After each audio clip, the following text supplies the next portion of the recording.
Καλησπέρα.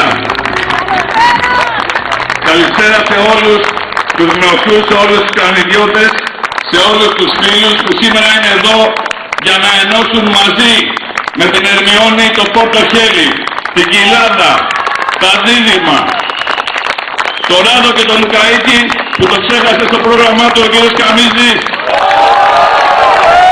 το Κορνίσι και το Ελιόκαστρο, την κάθε γωνιά, τους φούρνους και κάθε σπίτι που βρίσκεται στο Δήμο Ερμιονίδας. Σήμερα ενώνονται οι φωνές όλων. Δεν έχουμε ανάγκη από παράγοντες. Ακόμη και σήμερα επιστράτευσαν παράγοντες πολιτικής γιατί νομίζουν ότι εδώ περνάνε πλέον οι παράγοντες. Σήμερα αποδεικνύουμε, δεν θέλουμε ούτε παράγοντες αλλά ούτε και άτομα της πολιτικής και του παρασιτισμού. Φίλες και φίλοι, θέλω καταρχάς να σας ευχαριστήσω για τη δυναμική σας απόψε εδώ. Σε αυτή την τελευταία και κορυφαία εκδήλωση της προεκλογικής περίοδου. Εδώ απόψε επιχειρείται και εξελίσσεται μια σημαντική συλλογική προσπάθεια για την Ερμιονίδα μας.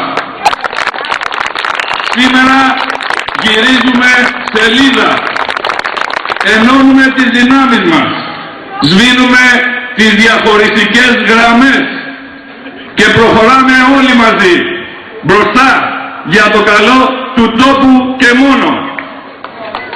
Κρανιδιώτες και κρανιδιώτες, φίλες και φίλοι, φτάσαμε στο τέλος της προεκλογικής περίοδου.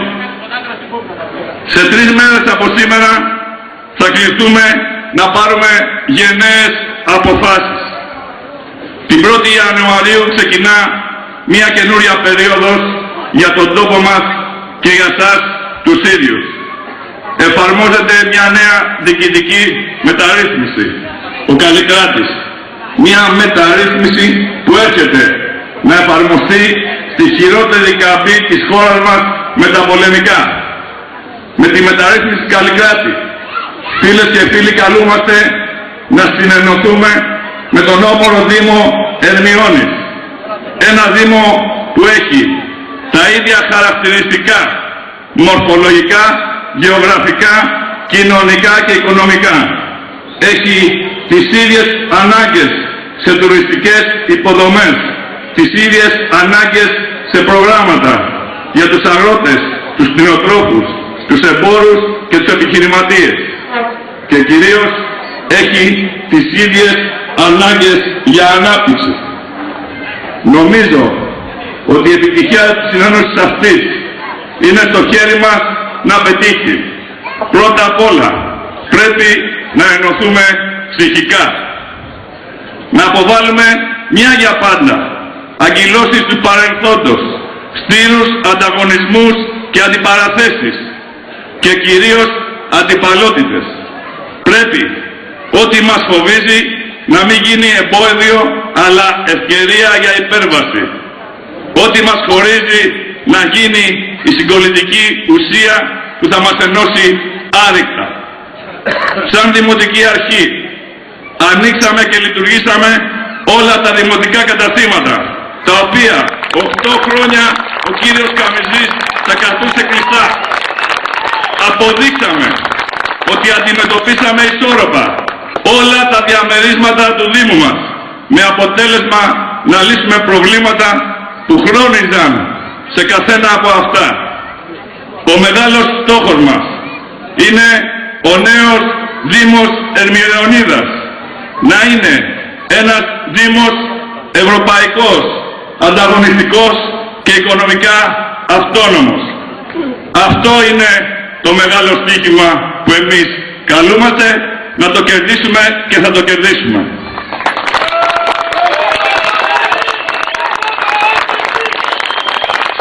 Θα το κερδίσουμε γιατί δεν έχουμε δικαίωμα να αποτύχουμε.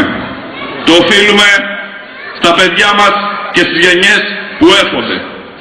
Ο μόνος τρόπος για να πάμε μπροστά είναι να συστρατευτούμε, να αφήσουμε πίσω τις μικρότητες, πάσης φύσεως, ταμπέλες και κυρίως την κακή νοοτροπία του εγώ που αντιστρατεύεται το εμείς.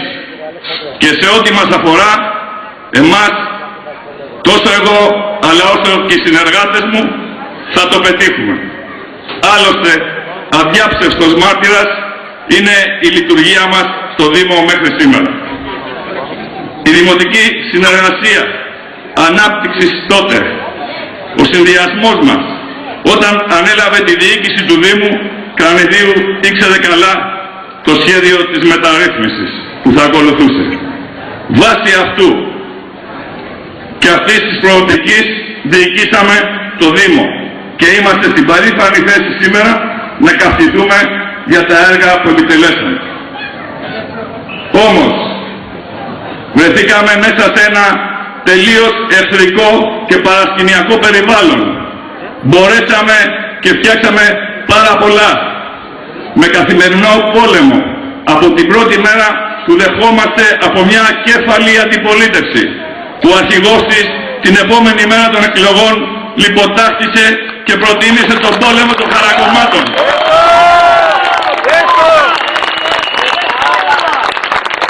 Ο ρόλος του αρχηγού της αντιπολίτευσης προφανώς του έπεφτε πολύ μικρός και διάλεξε το ρόλο του εμπνευστή και δημιουργού της παρασκηνιακής τροχοπέδης σε κάθε έργο, σε κάθε έργο ανάπτυξης.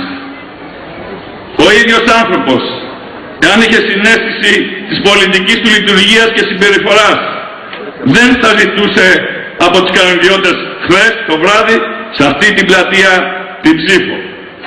Είχε όμως το θράσος να διεκδικεί το αξιώμα του Δημάρχου, όταν δεν παρέδωσε το Δήμο ποτέ, έβαλε σε κίνδυνο τη συνέχεια του, άφησε ένα Δήμο με μεγάλο έλλειμμα, απέκτησε έργα προεταγμένα όπως η Μαρίνα του Πορτοχελίου και το αποχετευτικό,